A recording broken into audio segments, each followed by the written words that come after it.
Estamos con Lucila. Vamos a hablar de la crisis española, explicar algunas de sus claves.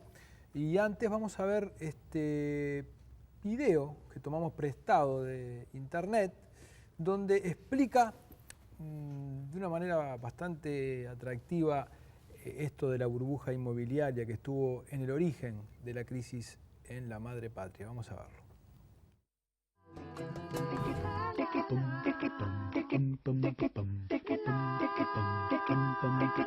Año 2011.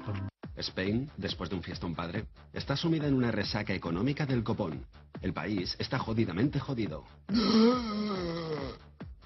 Pero, ¿cómo hemos llegado a esto? Pues... ¿No te acuerdas de nada? Ni idea, macho.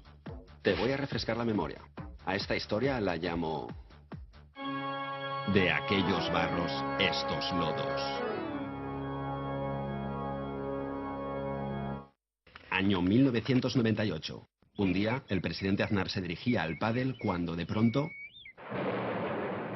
tuvo una aparición del dios del neoliberalismo, que le reveló en primicia la nueva ley de suelo.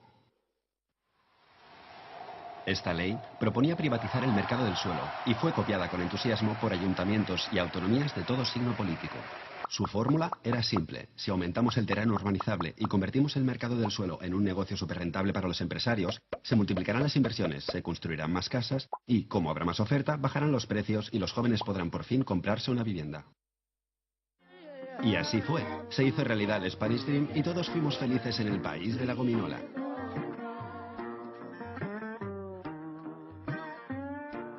Vale, quizá no fue exactamente así. Vayamos hasta el año 2002. Para entonces, el ritmo de la construcción ya se había disparado. Ese mismo año, Aznar tuvo otra aparición de su dios Yuppie, que le reveló la nueva reforma laboral.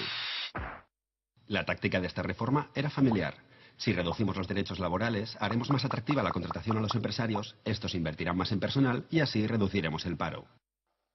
Y así se disparó la demanda de mano de obra y miles de jóvenes enviaron a tomar por culo los estudios para currar en la construcción.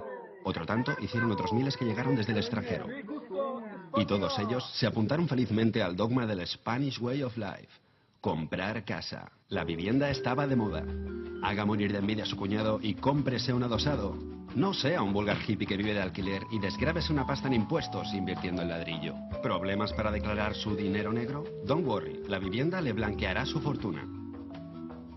Lo curioso es que la ley de suelo no tuvo el efecto previsto. Al dispararse la demanda de vivienda, el precio de los pisos subió, y eso, a su vez, disparó el precio del suelo, pues se tasaba en función de los beneficios potenciales, cosa que hinchó aún más el precio final de la vivienda.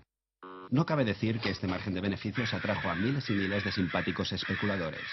Resultado, el precio de la vivienda se disparó en solo 4 años.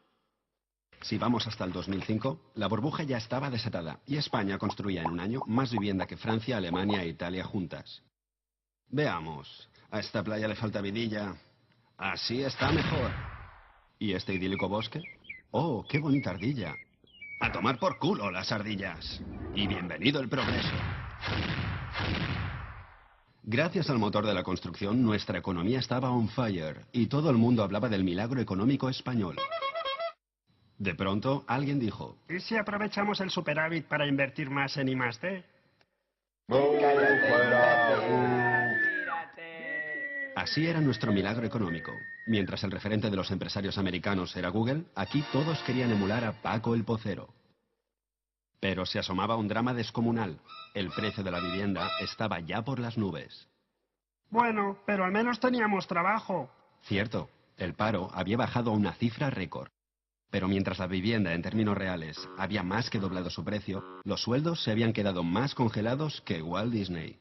Vamos, que aun estando en el mayor periodo de bonanza de la democracia, la mayoría cobraba un SDM, también conocido como un sueldo de mierda. Pero si la vivienda está más cara y los sueldos son los mismos, ¿por qué la gente sigue comprando pisos? Bueno, aquí es donde aparece tu amigo el banco. Bancos y cajas no querían perderse el festín y empezaron a rebajar exigencias para conceder créditos. Hola, gano un sueldo de mierda y me avalistas una tortuga con gorra. Hipoteca al canto.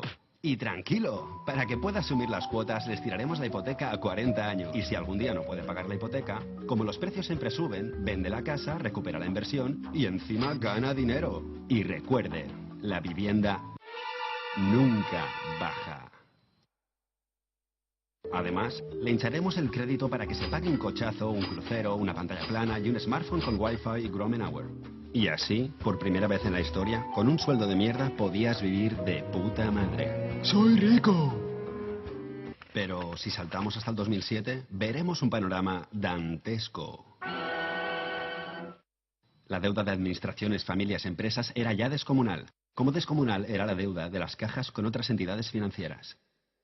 El país entero había raptado a la tía de la lejía y la obligaba a traer más y más dinero del futuro. En otras palabras, no es que nuestra habilidad por crear riqueza trajera consigo el crecimiento, sino que el único motor de riqueza era el crecimiento en sí, y ese crecimiento solo existía gracias a la deuda.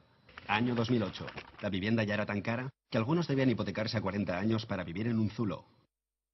Había que parar aquello de algún modo, pero nadie sabía cómo. España entera era como la orquesta del Titanic, tocando sin parar mientras el barco se hunde.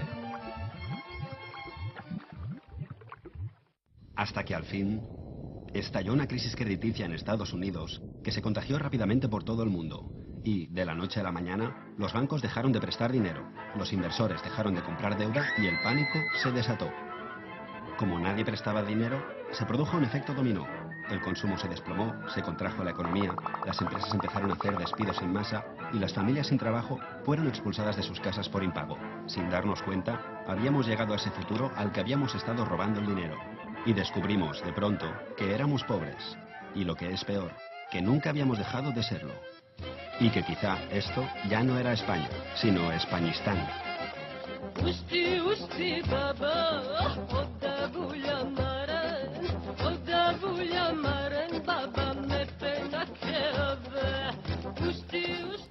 Muy bien, ahí tenemos lo que era el comienzo de la crisis, que era la burbuja inmobiliaria. Y ahí tenemos algunos ítems para guiar Sí, la explicación de lo que es la crisis de España hoy. Antes de ir a la crisis, quiero hacer simplemente una mención de lo que es una realidad un poco dispar en España. ¿En qué sentido? Sobre todo cuando, como vimos en el bloque anterior, comparamos con Uruguay. ¿Por qué? Porque en realidad cuando uno va a España, hoy, ¿no? tiene la misma sensación que podía tener capaz que en Uruguay en el año 2002 o Argentina en el año 2001. ¿En qué sentido esto? Que España sigue teniendo muchos indicadores de un país desarrollado. Digo, tiene una infraestructura que no es la que tiene Uruguay hoy, ni siquiera ni la que tiene Uruguay en 2001. Pero bueno, también tiene otros indicadores que sí muestran que efectivamente el país está parado. En el próximo bloque, cuando hablemos con los uruguayos que están en España, de alguna manera dicen eso, ¿no? La crisis acá no es la crisis de allá. Como me dijo un español, ahora en lugar de tomarnos 5 cafés, nos tomamos 2, ¿no? Pero también habla un poco de la idiosincrasia entre el uruguayo y el español. Pero digo, nada, uno de esos indicadores que sí demuestra, bueno, efectivamente hay cosas que están andando mal, es lo que decíamos en el momento en el bloque anterior también, que es el récord de parado que hay. Más allá de este número de personas, que es muchísimo, estamos hablando de casi un cuarto de la población activa, sí, que además entre los jóvenes es de la mitad, entonces eso genera un descontento importante. Jóvenes además que tienen títulos universitarios, digo, y que encuentran que verdaderamente no tienen trabajo y de hecho hasta llegan a Uruguay, como vamos a ver a futuro ahora. El déficit. Sí, el déficit es otro de los grandes problemas. Hoy está en 4% cuando ya España se había comprometido que iba a ser un 3,5%. Y el problema del déficit es que como la economía además va a seguir decreciendo, digamos, se va a estar reduciendo la torta y el déficit, al contrario, va a seguir creciendo porque además por ese déficit hay que pagar, por ejemplo, intereses. Entonces ese es el problema. Parece que el crecimiento a largo plazo no le va a dar para pagar sus deudas. No solo el problema no es solo el déficit hoy, sino el que va a estar acumulando. Después, esto de baja productividad y pérdida de competitividad. Primero que los españoles son conocidos dentro de lo que es la Unión Europea, digo, lo demuestran las cifras, de que por hora, por ejemplo, trabajan menos. No es que trabajan menos, sino que producen menos, exactamente. Y además producen productos más caros, por ejemplo, en relación a Alemania son un 36% más caros. Tiene una competitividad bastante menor. Después, este cuarto punto, que es un crecimiento débil, y 2013 que parece que va a seguir estando en problemas. estimaciones para este año, para el año 2012 de crecimiento, estaban en, bueno, un decrecimiento en realidad de 0,6%. Se iba a reducir la torta en un 0,6%. Pero ya ahora el FMI y de hecho el propio Estado español están hablando de un 1,2% que es lo que va a decrecer el país. Y 2013 no parece ser tampoco mucho mejor. Recién en 2015, 2014 va a mejorar la cosa, 2015 se habla de un 1,7% como retomar la senda de crecimiento del país.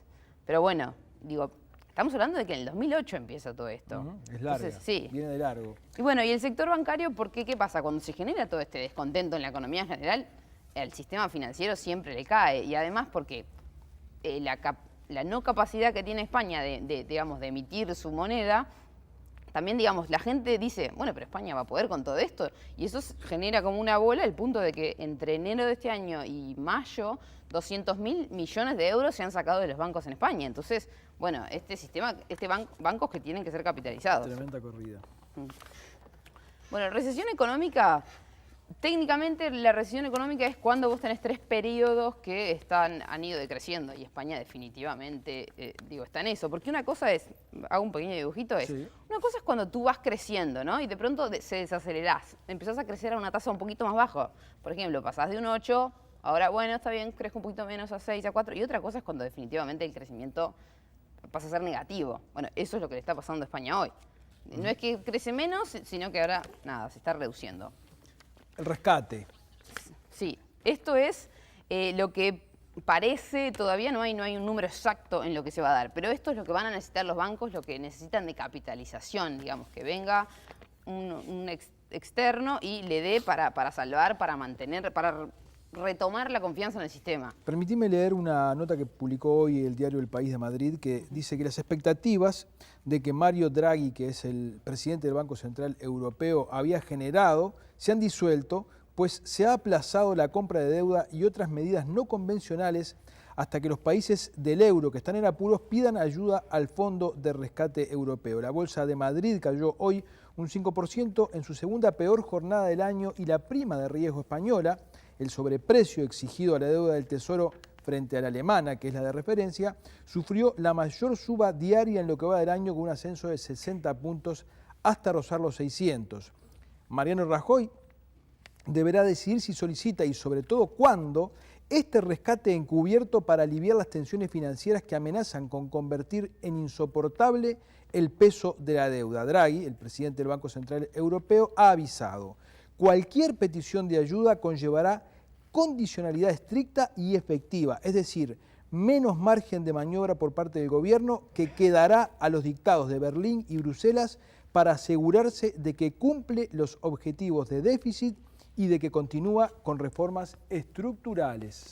Sí, España esperaba no tener que pedir dinero a este fondo que existe, que tiene la Unión Europea, que es un fondo de emergencia, un fondo de rescate, de estabilización financiera que se llama, pero Alemania, la Unión Europea y Alemania con gran poder lo que le dice es, ya está, no presto más. Si el que quiere existe este fondo, que venga y lo pide. Lo que pasa es que ir a pedir dinero implica decir, estoy fundido. Entonces, bueno, esa es un poco la pelea. Y asumir este tipo de compromisos. Exactamente, porque nadie le va a prestar plata ni a España, ni a Irlanda, ni a Grecia, si no cumplen ciertos compromisos que ya existían, porque entrar a la Unión Europea ya cuando los países entran ya hablaban de tienen que cumplir ciertos déficits, etcétera, que muchos no los cumplieron. Pero digamos, ahora piden que se cumplan con mayor exigencia. Y la pregunta que todo el mundo se hace es, bueno, esto llega, va a llegar. Todo el mundo dice, sí, va a llegar. Esta crisis europea nos va a golpear en algún momento. ¿Cómo y cuándo? Es muy difícil de determinar. Sí, es difícil de determinar y nadie tiene la brújula acá, pero si uno va a las exportaciones, España no está en nuestros primeros socios comerciales.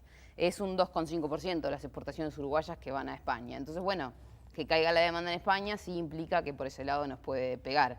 Pero en realidad siempre vamos a lo que son los socios comerciales, ¿no? Siempre tenemos ese daño colateral de, bueno, si Brasil, si Argentina se ven perjudicados, nosotros nos vamos a ver perjudicados. Pero de alguna manera la forma en que vamos a estar salvados de esta crisis europea es, mientras que los precios internacionales, mientras que los precios de las materias primas y de los commodities, que son, digamos, los bienes que Uruguay exporta en su mayoría, digamos, que son el gran ingreso del país, mientras esos precios se mantengan al alza, nosotros vamos a estar un poco bien. Digamos, mientras que Rusia y Asia, que son dos regiones que pesan muchísimo en determinar estos precios estén bien, mientras que las cosas estén bien en Asia, nosotros estaríamos bien. Porque no nos vamos a olvidar además que la crisis del 2002, como decía el video antes, no empieza solo en Argentina, no empieza por Argentina, empieza por Rusia y México. Exacto, empieza por el efecto vodka, que es como se conoció en las consecuencias de lo que fue Rusia. Entonces, bueno, mientras que los precios internacionales estén bien, nosotros vamos a estar salvados. Así que hay que estar atento un es posible que la poco. soja nos salve del impacto. Probablemente. Muchísimas gracias.